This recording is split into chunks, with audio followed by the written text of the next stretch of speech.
ESPN 94.1 FM and AM 930 present The Drive. Brought to you by Huntington Federal Savings Bank. Local then, local now. Member FDIC.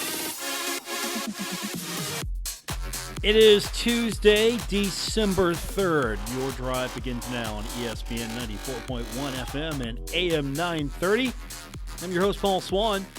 You can join the program by calling the Miller Lite phone lines at 877-420-TALK. That is 877-420-8255. Miller Lite, hold true, great taste. Only 96 calories it is, the original light beer. Coming up this hour, going to hear from the head coach of the Marshall men's soccer team, Chris Grassie. He's going to join us on the program. They came in town yesterday to a hero's welcome. That's good for them. That was really nice. I know we tried to get the word out yesterday, tell people that they were coming in town. They got in about, I think, 7:50 yesterday is the final time that I got told. And there were a lot of people out there, and I'm sure that made those kids feel really good. The fact that they made it to the Sweet 16, they played one of the top teams in the country, ultimately didn't win, but you got something to build on. So we're going to talk to Chris about that. We'll get your phone calls in, as I mentioned. Those phone lines, again, 877-420-TALK, 877-420-8255. Bowl season is almost upon us. Got a few more games to figure out where teams will end up. Playoff rankings, the penultimate playoff rankings come out tonight.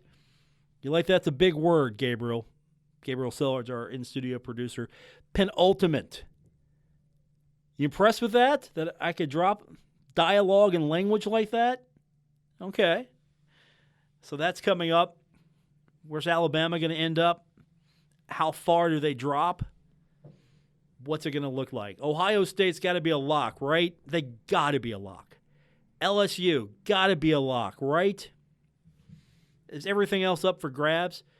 Who gets that New Year's Six bowl? Does a Cincinnati, a Memphis, American team get that? Do you look at an Appalachian State? Do you look at a Boise? And of course, we're going to see what these rankings look like tonight, and that's going to really shape where next week will go to a degree. Championship games to be played. But do you take an American team over, say, an Appalachian State? Do you take one of the American teams over Boise? If Memphis wins out, if Memphis wins the championship, I say you take them. You have to. I think you take them. But you got Boise sitting there. And Boise, you got a pretty strong case to be that team. Appalachian State, that'd be interesting. I don't think that's going to happen, though. I don't think a Sun Belt team, without going undefeated, has a true, honest shot at this. And then you look at the strength of schedule, and I think the American's probably going to be better. Top to bottom, the American's going to be better. I think Boise's probably got the second best case, and I don't know if Appalachian State has that strong of a case schedule-wise. But it is the schedule that they give you, and so you have to play it. And unfortunately for Marshall, out of the equation early after the Boise loss, and then Cincinnati came in and ran through the herd. Marshall was out of that equation. I still like Boise's chances, but I'm going to have to go probably with a team from the American. And that's the fun of this. That's the only thing I like about bowl seasons, just kind of the fun of piecing it all together. But really, we've got to the point where we've just made the bowls inconsequential to a degree because we want to know who plays in the playoff, who gets those New Year's Six bowls. We want to know those teams. And then everybody else is just, hey, if you're a Marshall fan, you're going to be the only ones interested in your game other than the opponent. Pretty much. And that leads me to my next question. Where do you think Marshall's going to go? That's what we're going to find out. But where would you like Marshall to go? That's my question. I think that's my question. Where would you like Marshall to go? Where do you want to spend the holidays? Where do you want to see the herd go? You want to see him play before Christmas? You want to see him play after Christmas? Is there a particular bowl that you've got your eye on you want to go to? Do you want to revisit a bowl? Do you want to go somewhere new if you're going? Go somewhere warm, go somewhere fun. You want to play a bigger, higher profile conference? You want to play a MAC school? You want to play a Sun Belt school? Where do you want to go? Whom do you want to see the Herd play? These are all questions I think we need to answer over the next few days, kind of get a feel. And is there a bowl that you won't go to? I'll throw that out to you as well. Where would you like to see the Herd go, and where do you want the Herd not to go? What bowl, if it's an option, do you want the Herd to avoid? Like, you're not doing it. You're not paying the tickets. You're not going to travel. You don't want to see Marshall play the opponent, the conference. That, I think, my friends, is where we're going to go for the next few days, trying to figure out where Marshall might end up. That's the fun of this. Of course, you can always join the program by calling 877-420-TALK, 877-420-8255. Hang on to those numbers, though. I got Chris Grassie coming in here in the next few minutes. We're going to talk soccer with him, and we'll get you an opportunity to use those lines later on.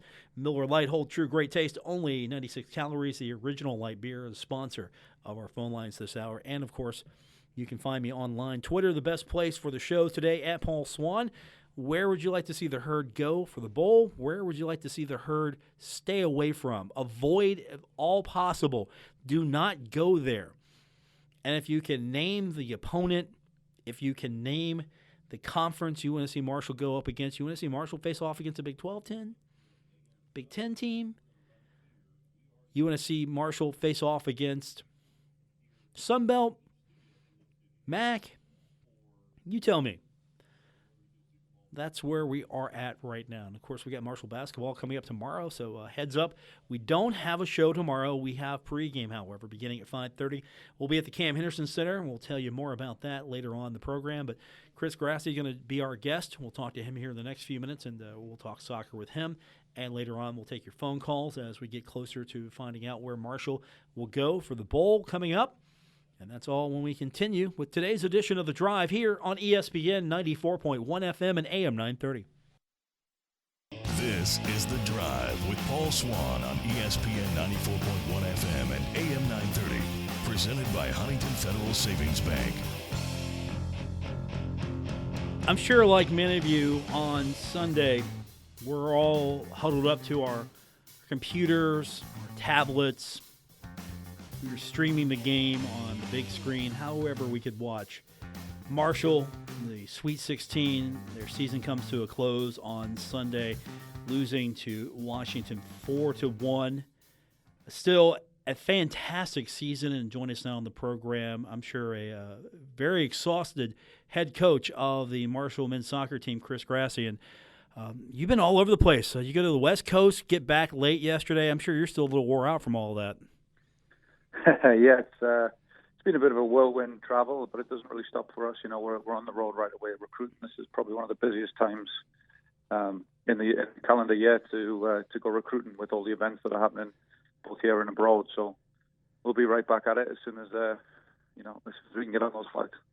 I know you'd rather have this team right now still playing, but is it easy to go on the road and recruit and say, look, here's where we are, here's what we did. Now, you come in, we can go further. I mean, what's the pitch? Yeah, the pitch was always, it used to be selling the dream. You know, it used to be selling sort of what I was able to do at Charleston, combined with, my experience at Michigan. And then, I went to the College Cup there. So it was always just kind of selling the dream. Now we're actually selling the reality. So this will be the first time going out and doing it since then. But I think it should be easier. It should be, able to show the recruits proof of, this is what you can achieve here. And, we've got a lot of interest as well. What's important to some of the recruits is, the ability to play professionally afterwards. So we have a lot of interest in Elal and Paulo going to the next level. So that'll help as well. But we just become sort of a more attractive proposition, I think, for the players that we're looking to bring in. So hopefully that helps and makes it easier. You're not new to this. This isn't your first day on the job, your first time ever in a postseason situation with a team that's competitive. So it's not new to you, but is it different the way it feels with this team, how it's come about, and the way that the community has just taken to this program and what you've been able to do? Yeah, I think that's made it sort of the most the most special aspect of all of this has been the community support, and so the last two games, like breaking 2,000 fans and breaking the record and then breaking it again. I think that's been definitely the most special part of this whole thing. I think every team and every year is a little bit different,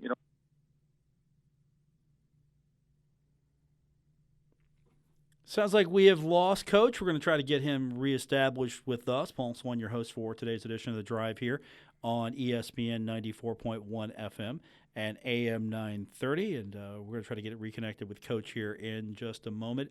The 11th ranked Marshall men's soccer team season coming into an end on Sunday, 4-1 in the third round of the NCAA tournament, taking on number 6 Washington. And Marshall, still an outstanding record, 16-3-3. We now have back on the program the head coach of the Marshall men's soccer team, Chris Grassie. And we lost you there for a second, Coach. Glad to have you back. Where did I get to? You were talking about we were talking about the fact that you've gone through this before and the communities made it different for you, or at least the communities really made this a different experience for you.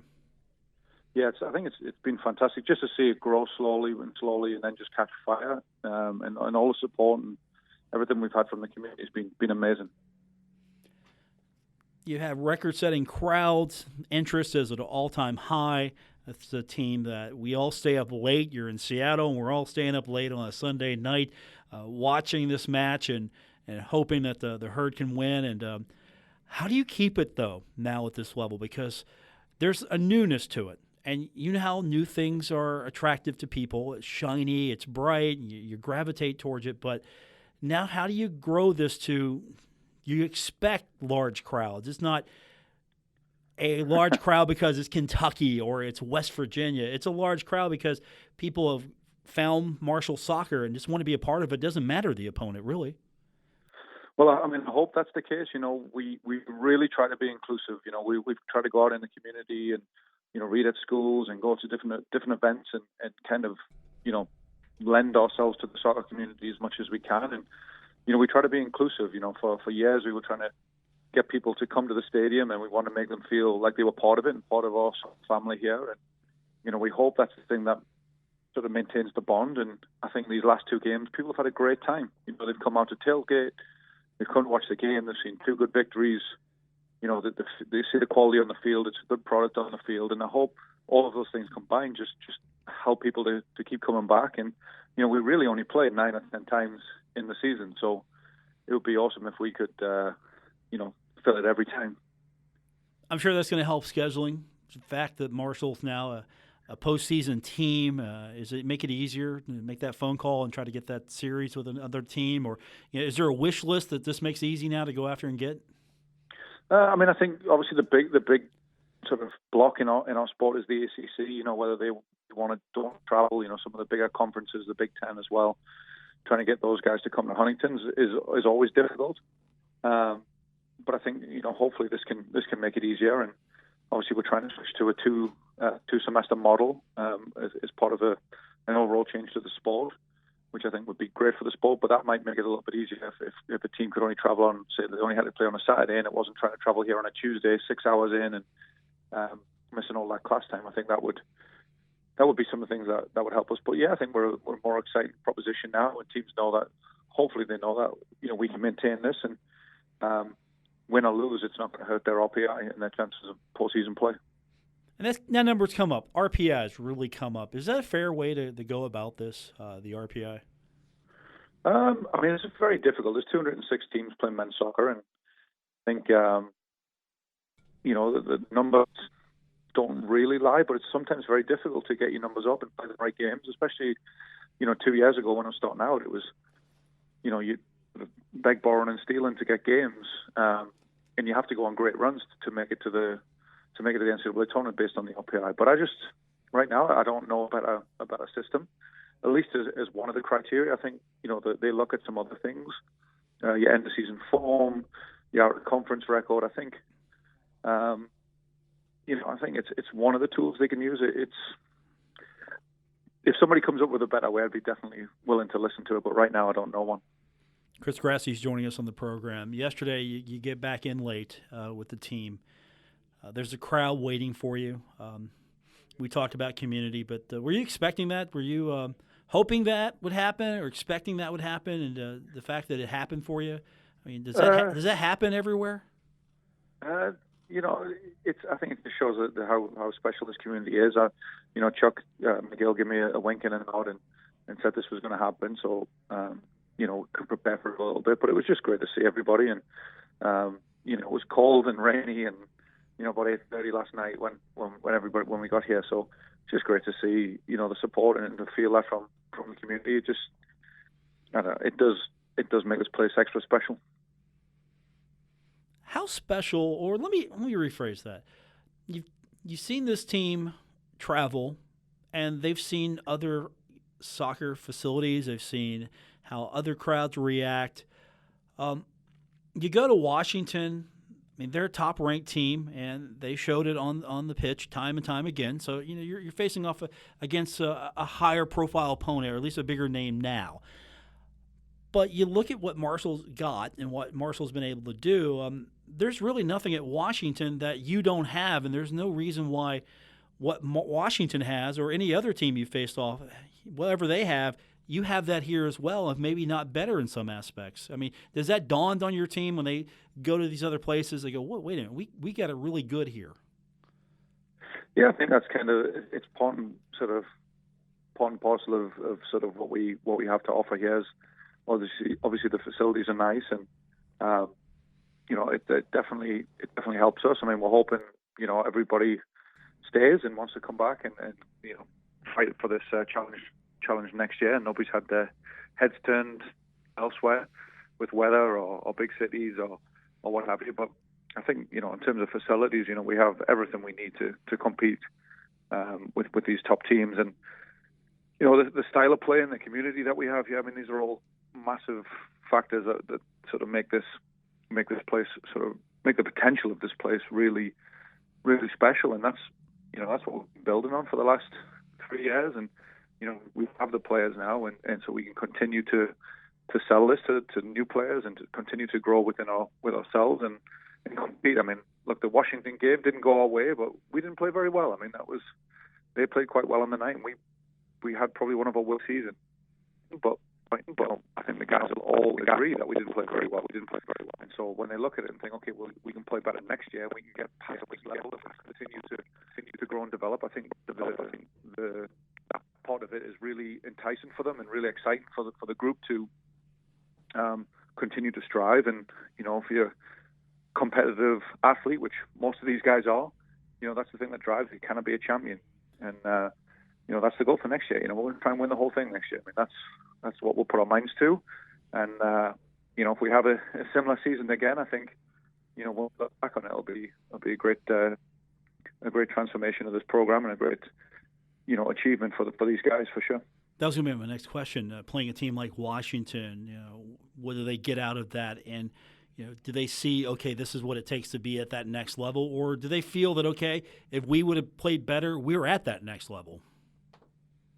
Yeah, I think I honestly believe if we had played, there was a lot of different factors that went into the performance thing. And looking back on it, hindsight's always 20/20. I think they do look at it and think we didn't play very well. So we are at this level, and we could have gone beyond it. It's the last 16 teams in the country. It's going to take a little bit of luck. It's going to take some performance to win the national championship. But any one of those 16 teams could have went on and won it.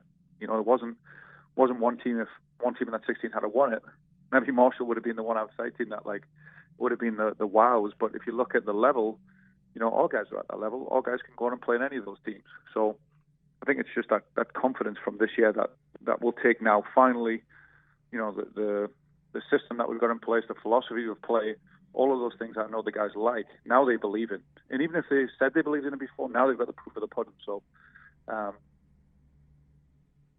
think. Chris Grassie, our guest. Make sure we've got you before. It sounds like we've dropped you again. Are you there, Coach? I'm still here. Can you hear me? Yeah, we can hear you now. You sound like you dropped out for a second. So you're out recruiting. That's where it's next for you. But what's the process between now and when you get back at it and start playing again?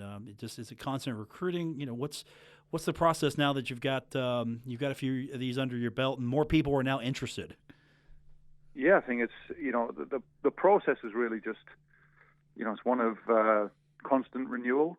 It's the college game where you lose your seniors and you kind of continue to try and bring in players who can help you and players who are better than those that are leaving. So there'll be that. There'll be recruiting for the next 9 months. I personally hate this next 9 months. It's by the time the summer comes around, I'm so depressed because I haven't had competitive soccer in a while.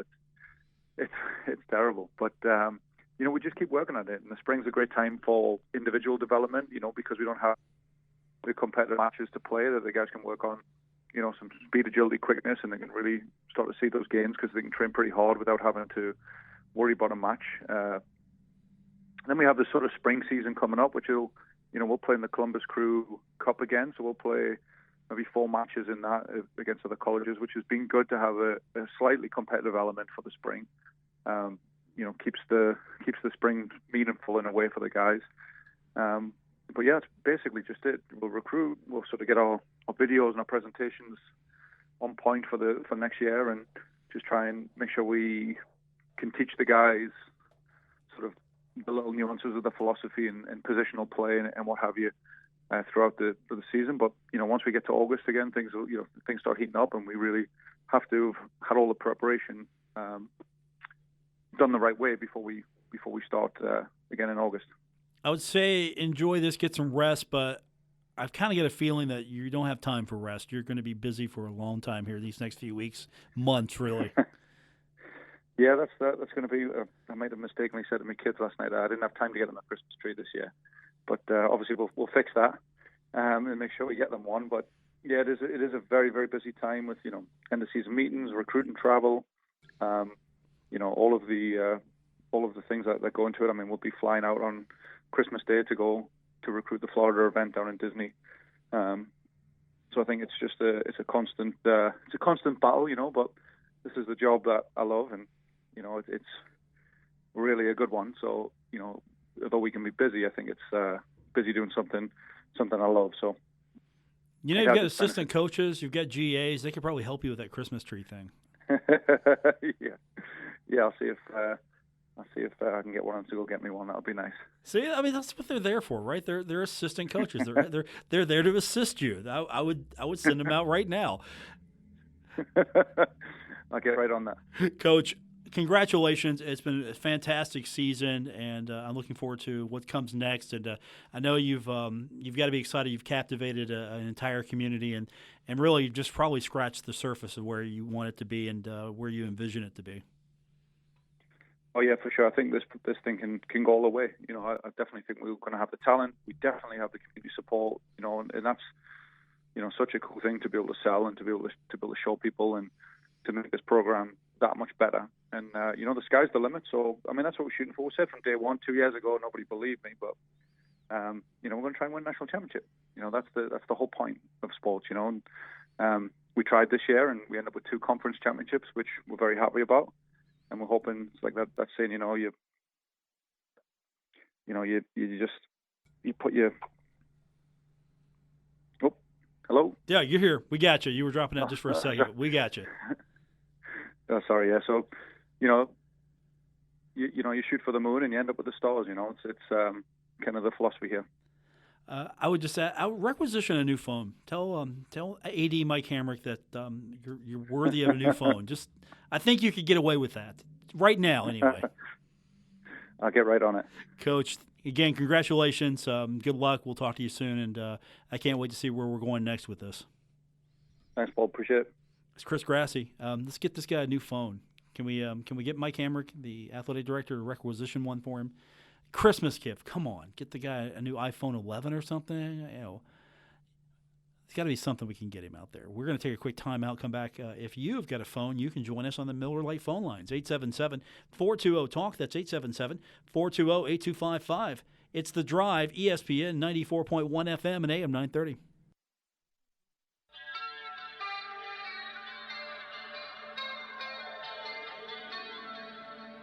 Now, back to The Drive with Paul Swann on ESPN 94.1 FM and AM 930.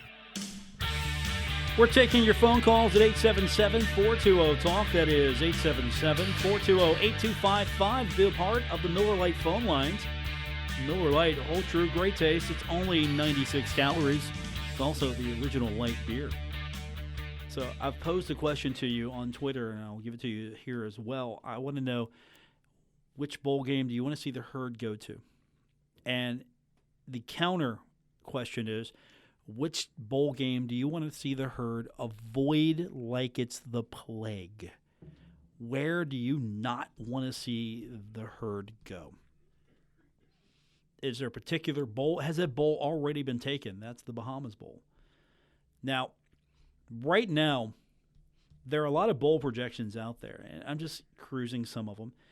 The Frisco Bowl, I'm just looking at USA Today, for example, just using them as my basis for this moment. USA Today has SMU versus Marshall, the Frisco Bowl. Do you want to see Marshall go to the Frisco Bowl? How about the New Mexico Bowl? You want to see the Herd go there? How about Boca again? Never gets old, right? Boca, that bowl never gets old. What about New Orleans? CUSA versus the Sun Belt. That could be Louisiana Tech versus Louisiana Lafayette right now. That's where that could happen. I mean, that could be an interesting one there. What about the First Responders Bowl? Right now, Eastern Michigan slotted to take that Big 12 spot, and Southern Miss is the opponent. What do you think about that? Eastern Michigan, Southern Miss. That could work, right? You like that? What about the Armed Forces Bowl? FIU slotted to take that Big 10 slot against the Mountain West. That could be interesting. I mean, that really could be interesting there. I know there have been some different bowl projections out there with some different matchups, but let's just try to look at some of these. I mean, for example, again, Frisco. That's a SMU Marshall. Let's go randomize and see if we can find some other bowl projections. Let's see what Athlon Sports has for us. Again, I'm not looking at these from notes. I am just randomly hitting them up, and let's see where we can come up with the bowl projections. And so we all know the one bowl that maybe most people wanted to avoid was the Bahamas. Maybe I'm wrong, but that's the one I would have thought. Avoid that one. Let's see. Frisco Bowl has Temple FIU, according to Athlon. New Mexico Bowl has WKU versus San Diego State. Let's see where I can find the Herd. I got to do some scrolling here. Gasparilla Bowl's got Cincinnati FAU. That wouldn't be bad. UAB Appalachian State in the New Orleans Bowl. That would break Mike Kirtner's heart. Mike Kirtner, by the way, the host of Inside Herd Athletics with Marshall University Athletic Director Mike Hamrick. That would break his heart in the New Orleans Bowl, not featuring the Thundering Herd in Appalachian State. Let's see. Let's scroll down the list a little bit here. Again, I did not put this together. I am completely randomizing my choices here. And I scroll and I scroll and I scroll. Armed Forces Bowl, January 4th, Big Ten versus Mountain West. Well, Marshall would get the Big Ten spot. Utah State. How about that? Marshall, Utah State. Would you take that? January 4th? I'd be interested in that. Of course, we've got Marshall basketball that day as well, so that would be a nightmare for us logistically, but I'd be down with that. Again, that's Athlon. That's just what Athlon is coming up with in their projections. Let's see. What else can we come up with here? Let's see. CBS Sports. Let's see what they've got. Again, these are all just projections unless somebody's got some inside knowledge. And if they don't have inside knowledge, well, I mean, because I've seen some matchups where they're pitting Kentucky and Louisville and thinking, no, that's not going to happen. You remember, you see these projections where sometimes they'll pick Marshall and West Virginia to meet up, and I'm sitting there going, no, that's not going to happen. That's not going to happen at all because, again, you got to get two teams that want to play each other.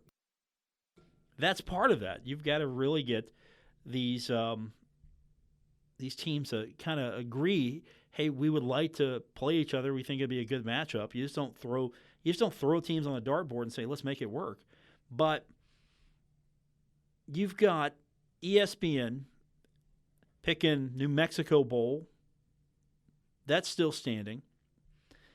That's one of their selections, the New Mexico Bowl. The other selection, again, they're using their experts, is the R&L Carriers New Orleans Bowl, and that would be Louisiana versus Marshall. So, December 21st, 9 p.m., Louisiana versus Marshall is a possibility. Who knows? ESPN also kind of likes Appalachian State versus UAB. So I'm looking at these bowls and I'm thinking, okay, is there really a bad matchup here? Is there a team you want to avoid in any of this or all of these games? And I've seen a few days ago Liberty was paired up with Marshall in a bowl, and I thought to myself, Hurt fans will lose their minds. And so what did I do? I go on social media, and Hurt fans were losing their minds over Liberty, as if playing Liberty, stepping down to Liberty would be such an insult to this program. It's a bowl game. None of these matchups make sense in some way. You get lucky sometimes and you get a matchup like, hey, that's a pretty good matchup. And you get fortunate and you're pretty happy with that game. But at this point, nobody's getting their dream matchup, really, until we get to close to New Year's. And even then, do you think Central Michigan, Arkansas State, that's a matchup projected for the Lending Tree Bowl? And there's a game that if I'm trying to avoid a bowl game, that's it. I'm avoiding the Lending Tree Bowl. I don't know why, but just January 6th. Hey, let's play a bowl on January 6th. What about Idaho? Now, I don't think that's going to be a possibility for the Herd, but I would think you might want to avoid that. I don't know if I would want to be in that particular bowl game. But again, a bowl game's a bowl game, right? Where they send you, where you go, you're happy to go. You're happy to be in that bowl. And I would think you would smile. But the Belk, how about the Belk? I mean, that could be Florida Atlantic versus North Carolina. That's one of the projections ESPN has. That'd be okay bowl, right? Of course, I don't think Marshall's going to get into one of these games. I don't see it. But there's the First Responders Bowl. How about the First Responders Bowl? Right now, they're projecting either Western Kentucky versus SMU or Southern Miss versus Western Michigan. So Southern Miss, Western Michigan. You substitute Marshall, put them in there at Western Michigan. Does that, don't feel that. What if you substitute Marshall for Western Kentucky? Just take Western Kentucky, plop them elsewhere. And then you've got Marshall versus SMU. What do you feel about that matchup? Do you like that one better? Actually, I think I would like that matchup. And I apologize for these long pauses as I'm still getting over whatever I'm getting over. The phone number is 877-420-TALK, 877-420-8255 to be a part of today's program. And we'll be doing this all week long. If you want to chime in, of course, we're going to have a better idea once we get to Sunday because everything will be falling into place. And I really think things are going to be falling in place once we get the rankings coming out tonight. We get an idea of what the committee's looking at as far as the playoffs concerned. We'll look at that when we continue on today's edition of The Drive, ESPN 94.1 FM and AM 930.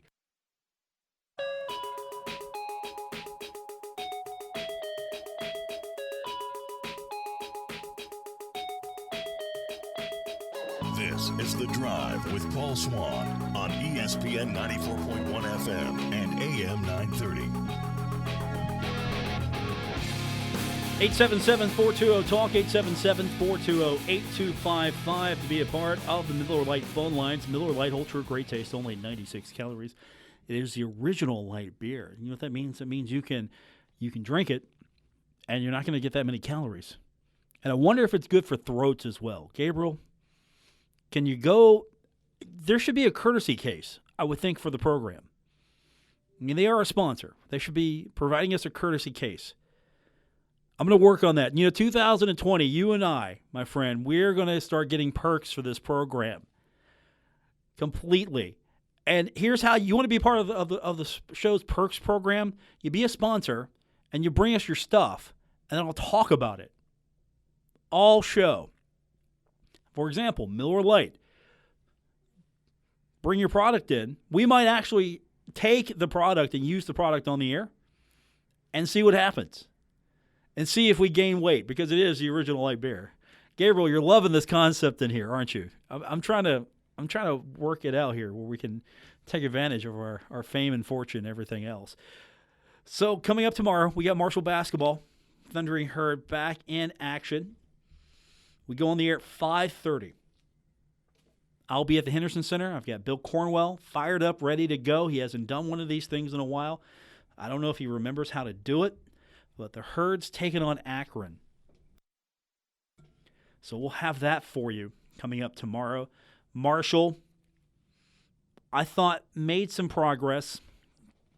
Beat Florida, and you really get to reset your season. You don't beat Florida. You still try to figure out where you're going. And I think they were somewhere in the middle.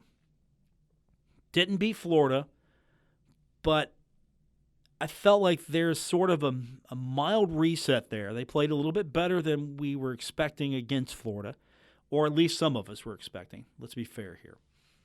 And Jansen Williams, I think he has found his shot. He's starting to heat up. 17 points in that contest. Tavion Kinsey, he's a guy I can depend on. I'm going to get points from him, so I'm impressed there.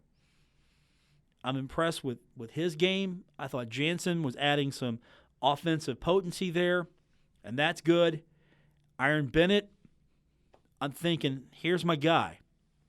We've been waiting for this. Here it's coming. He's starting to figure out that, you know what? You might have a hard time stopping me.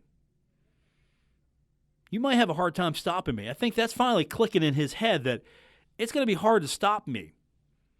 If I get in there, it's going to be hard for the other guy who's on me to stop me without maybe drawing a foul. So I'm feeling good about what he's been able to do. And, of course, I'm going to tell you right now, the hardest worker on that team is always Jared West.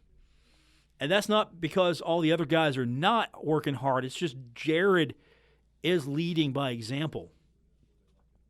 And, Jansen, here's another statistic.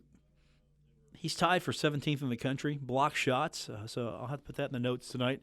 Talk about that tomorrow. He is blocking almost 3 shots a game. Jared West is one of the best stealers in the country. Can you say that? Stealer. He sits at 28th in thefts. Let's say that. He's stealing the ball a lot. And so Marshall's doing a pretty good job of blocking shots.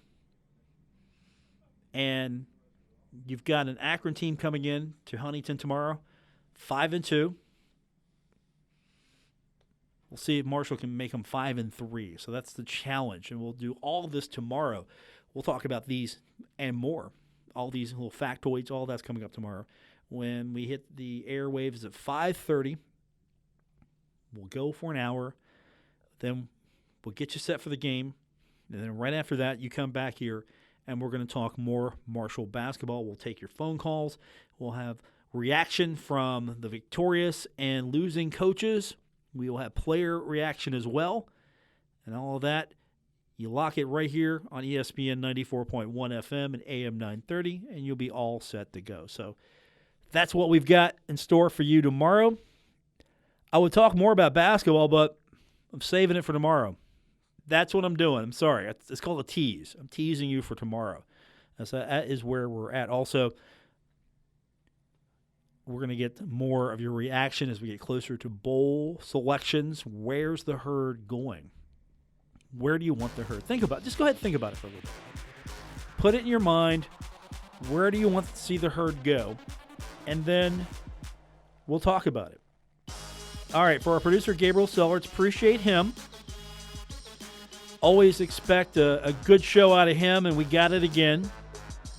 And don't forget, if you want to join the conversation and you want to do it delayed, you can go on Twitter at Paul Swann. That's where you can find me.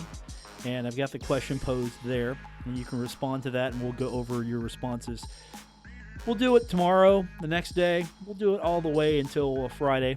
We'll go over all of that. So don't forget, though, we go on the air at 5:30 tomorrow with our pregame coverage of Marshall and Akron, and you can listen to that right here on ESPN 94.1 FM and AM 930. For Gabriel Sellards, I'm Paul Swann. Thanks for tuning in to today's edition of The Drive on ESPN 94.1 FM and AM 930. WRBC Huntington, W227BS Huntington, your flagship home of the Marshall Thundering Herd and The Drive with Paul Swann, ESPN 94.1 FM and AM 930.